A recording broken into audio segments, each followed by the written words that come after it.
Jeff Crowder, and I'm on a mission to document and preserve the most interesting and important stories in our Masonic family. My travels have led me all over this country, from the West Coast in Oregon to the East Coast in Florida, and back again. In this episode, I sit down with Brother Dick Heyman, a Freemason for 72 years, and a Scottish Rite member for 68 years. Dick Heyman is also a retired Air Force colonel who actually flew missions over war-torn Europe during World War II. Dick Heyman also flew missions in both the Korean and Vietnam Wars. He is a true hero among Masons. Didn't realize I had this old shirt on. I played golf this morning. Are you eating good? No. It's a comedian, and he was playing with me. Buddy Hackett. Oh, Buddy Hackett, yeah. Is my partner. And so we got all done playing 18 holes. And he said, Captain Heyman, what's your job here? And I told him, well, primarily I'm a pilot. I fly the aircraft. And he says, oh, shit. I hope that you're a better pilot than you are a golfer. That put me in my place.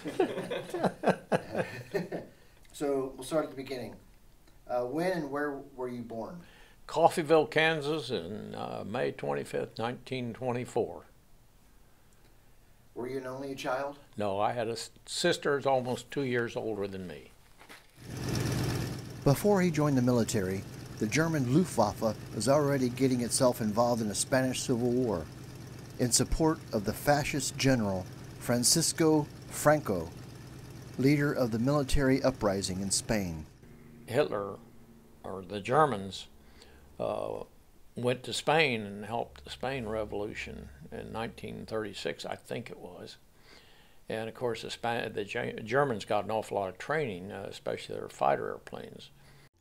As the Nazis started their anti-Semitic violence against the Jews of Germany and every German-occupied country in Europe, Dick Heyman's family was in grave danger. Our relatives, our extended family, what little correspondence we had with them, we knew that they were suffering. My uncles and my dad, who tried to send money and managed to get a few of them out, of the Jews, and came to Chicago where my uncle lived, or some other places. On September 1st, 1939, Hitler invades Poland.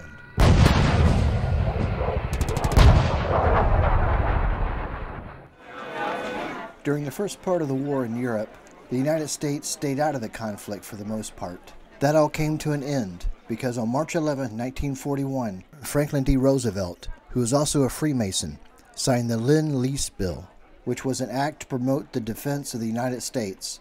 It authorized us to send vital aid to our allies in Europe and abroad. And then, on December 7, 1941, the Imperial Japanese Navy Air Service bombed the American naval base at Pearl Harbor in Honolulu, Hawaii. I was in Mr. Crone's basement, who was a friend of ours. He was a retired gentleman, been in the clothing business.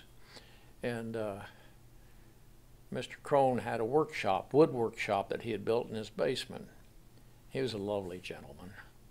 And he would let me come down there and make things. And I built furniture.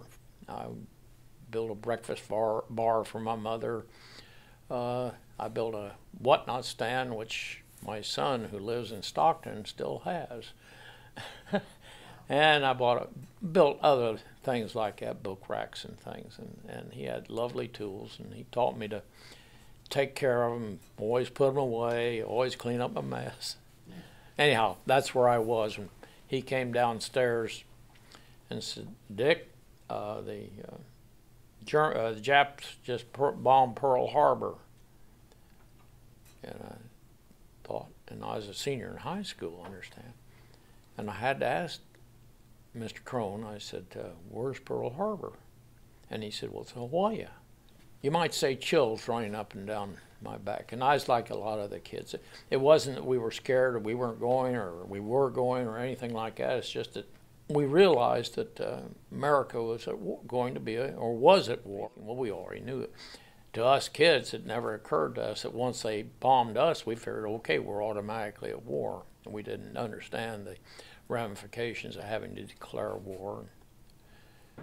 Many young men rushed to sign up after the Japanese bombed Pearl Harbor. This was one event in history that truly united the country. Kids tried to sign up the next day, and they told us, go home, kid.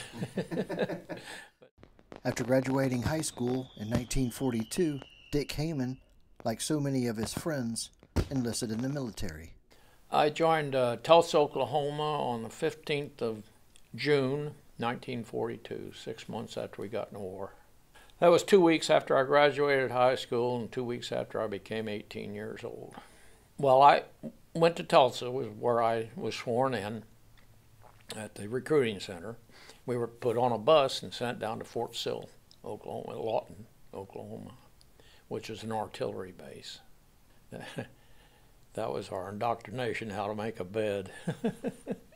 And a corporal is very much important, but a sergeant runs this army.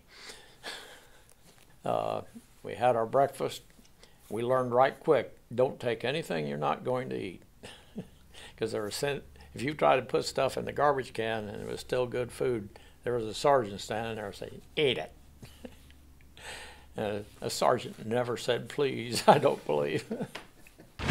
As America began ramping up for the war, our military grew rapidly, with young men from all walks of life.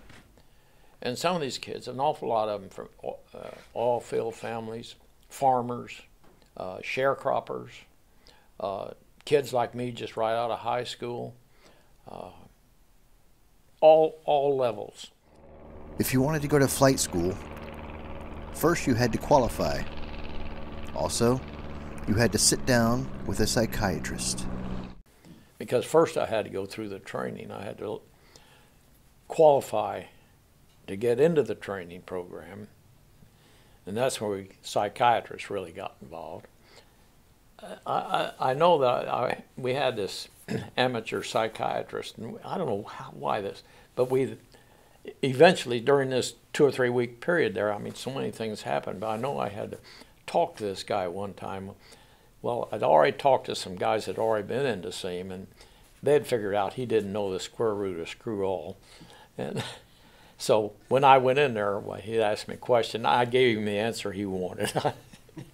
The guys didn't know what they were doing, but they had gotten a point. They'd gotten maybe a sergeant or maybe a second lieutenant appointment because they'd said, I can do this or I've done that. And they didn't know any more than we did. We went to pre-flight, which was at that time was 9 weeks long. You learned radio, you learned code, hydraulics, theory of flight, why an airplane does what it does, a lot of things like that. And then at primary, you learn to fly a particular airplane, which happened to be a biplane, canvas covered. But it was a start. None of us ever, well, I'd say out of the 150 of us that were in our class, I'll bet two people might have had an airplane ride.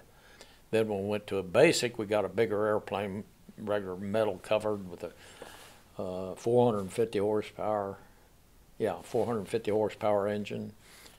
And we learned formation flying and acrobatics, a lot of things more advanced than what we had. Then we go to advanced. It was either more, and it was a bigger airplane or a more powerful airplane. And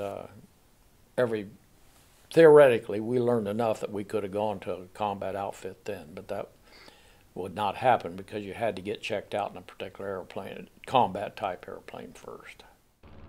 After flight school, Dick Heyman was sent to war in the European theater, where he flew missions over the English Channel, France, Belgium, Holland, and Germany.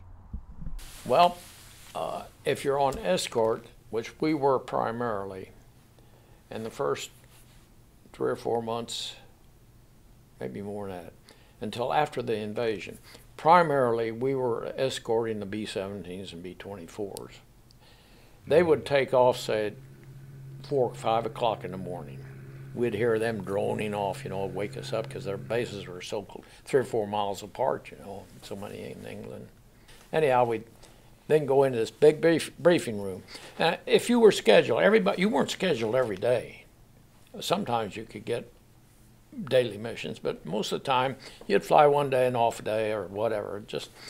And being fighter pilots, we wanted to get missions in. Most of us would go in there and slip our name on the board so we could fly another mission, but they were a little stupid. The bomber guys tried to get their names off, and I don't blame them. They were taking heat. They were really... Anyhow, we would brief, and we would get the briefing where we were going, what time we'd take off for each squadron. You didn't just go out there and run out, take off. You were scheduled. And you'd take off a certain time, get your formation formed out. Then all 3 squadrons, as our base had 3 squadrons, 1 group, we'd head out in a large orderly formation. We'd head out east, going over the North Sea, or down over the English Channel to France or to Belgium, Holland, or base of Denmark, perhaps.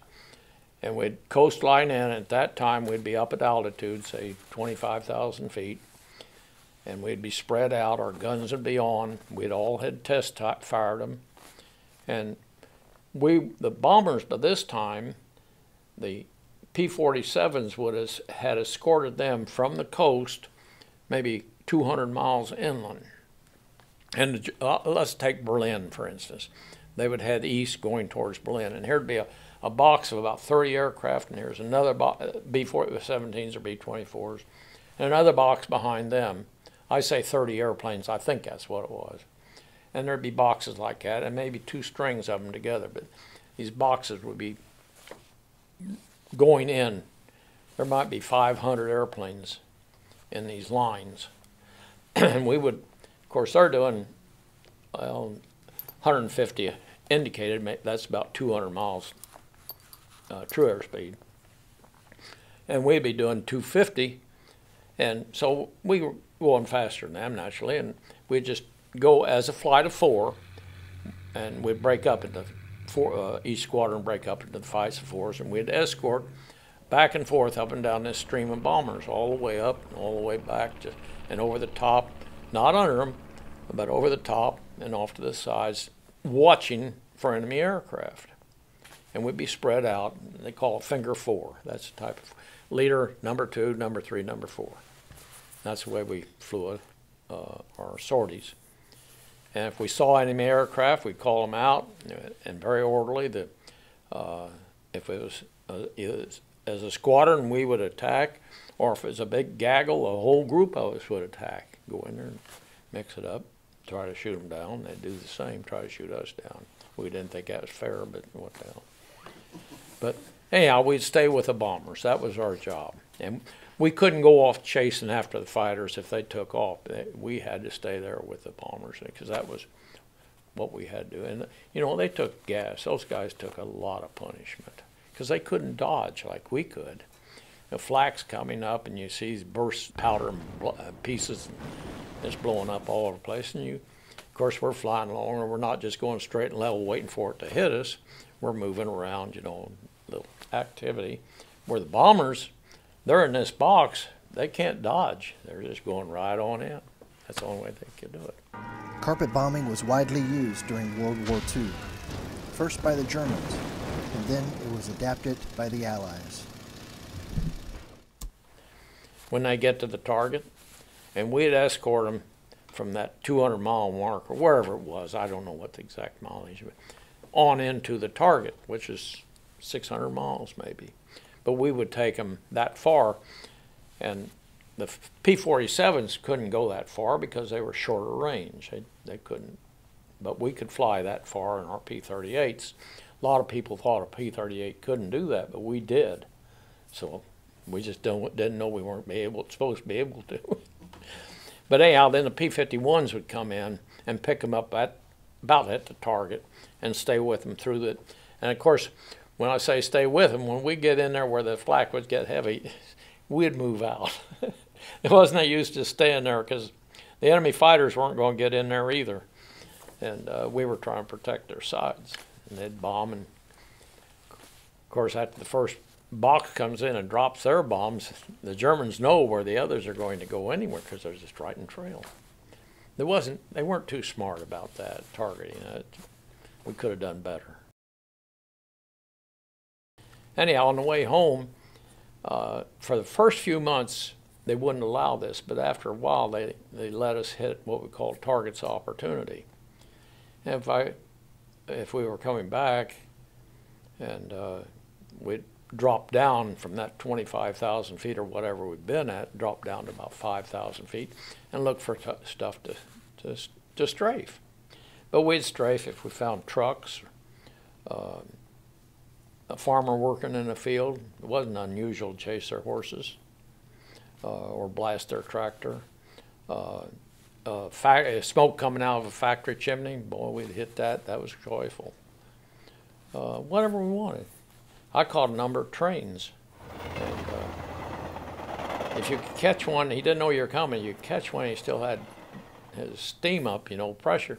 You'd hit those, and that'd blow like you wouldn't believe. But if they could, they would dump their pressure, you know, when they saw us, the steam pressure. We were after them. And if you could catch one load with ammo, that was really fun, or, you know, any kind of munitions. That was great. I had been on R&R, you know what that is? Rest and recuperation. I'd been in a big fight about, I don't know, about 2 or 3 weeks before. Got all shot to hell. Anyhow, I'd shot down some airplanes. And so came back to, I went ahead and flew my mission. So when they got this R&R program, they said, okay, we'll send you up, or send you to this rest camp.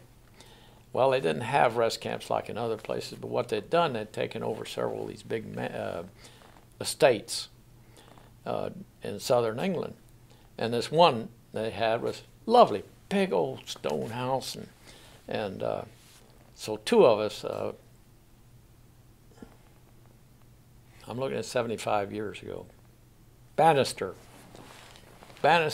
and I went down there together, both first lieutenants, I think, at the time. And we went down there to this rest camp, or this mansion, and they had local young ladies as escorts for us. Very above board, and they had chaperones. But anyhow, we played tennis and rode horses and did all kinds of stuff. And we'd been there about 5 days. We were supposed to stay for a week. God, living high on the hog, I'll tell you. It was really rested. I was having such a good time, and Bannister was too. And there was a couple, I think 4 or 5 other guys that were from other outfits that were there also. So one day we saw the planes, the 51s and 38s and the 47s flying over, and they had these black and white stripes on the fuselage and on the wings. What in the world's going on? Of course, we had a clue, you know, it must be about invasion time. And so we called the base and said, hey, we're down here at such and such. What's going on? Oh, we forgot all about you. We'll have a light airplane come down and pick you up, bring you back at the base. Okay. So that afternoon, this Northern Norseman, it was called. It's a Canadian-built airplane. And it's canvas covered. And the guy flew in there, picked us up, and we were flying back to our base. And I can't remember what happened except the engine quit. And we were inside of the base, but we couldn't land because the fighters were coming in.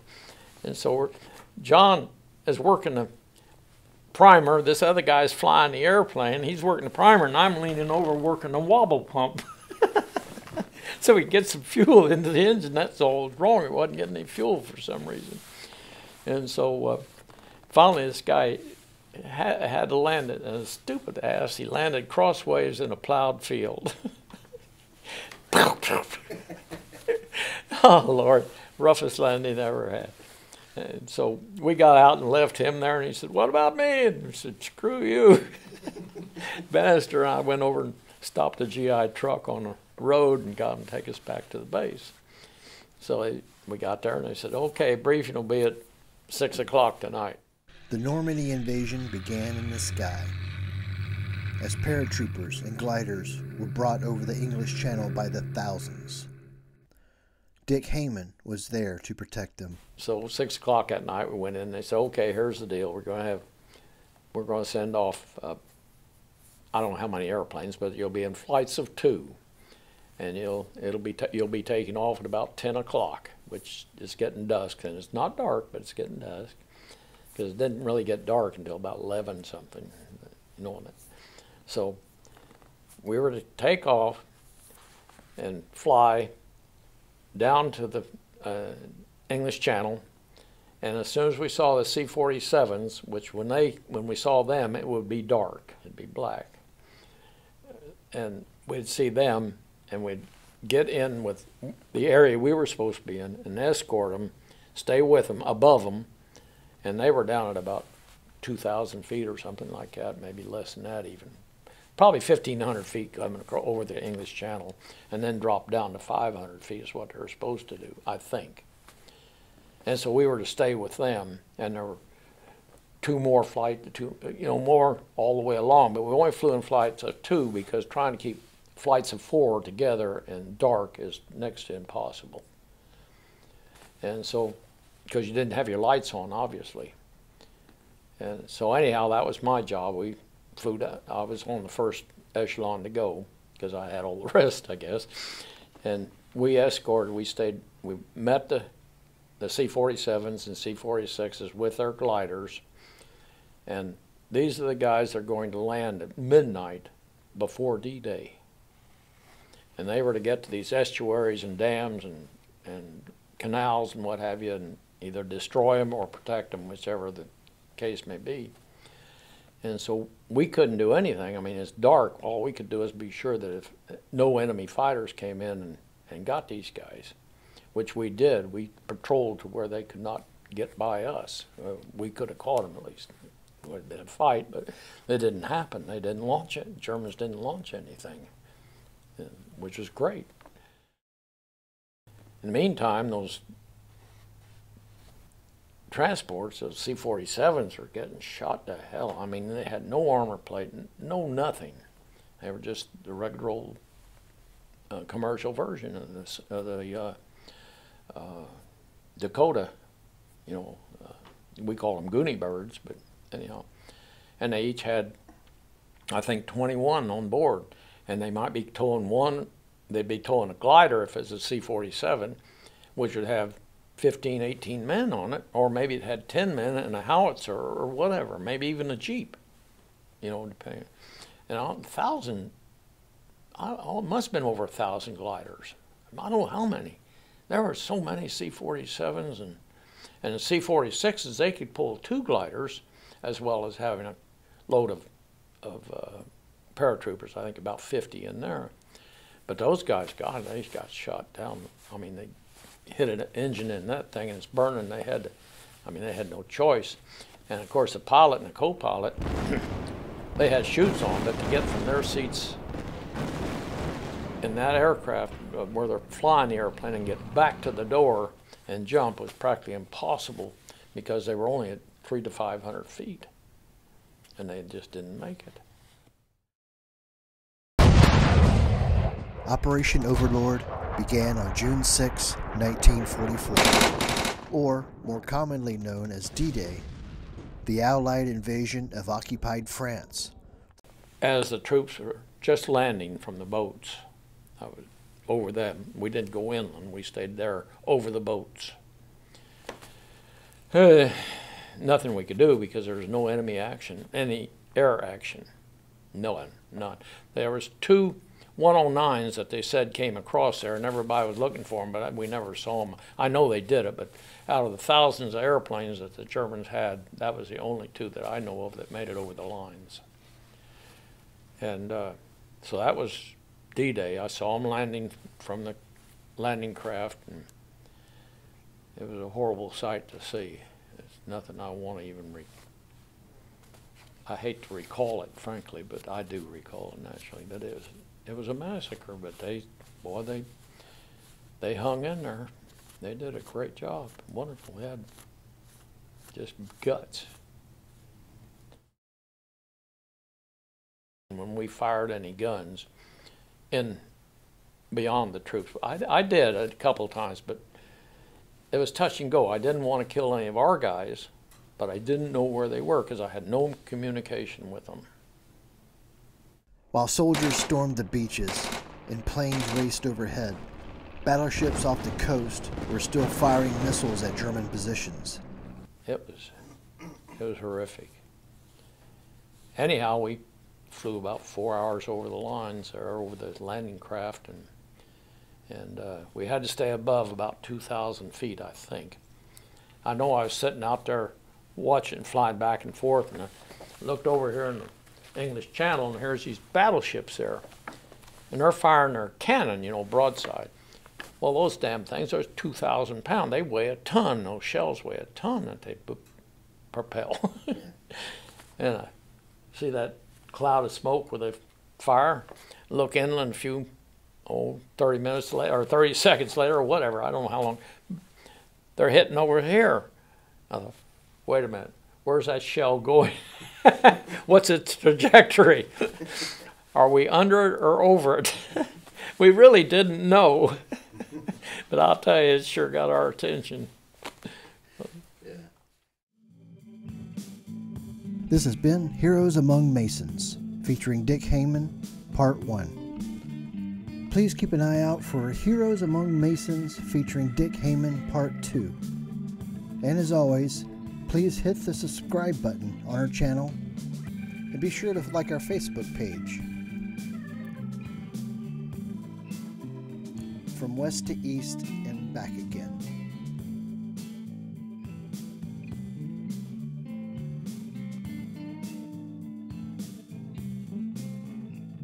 Thank you for watching, everybody.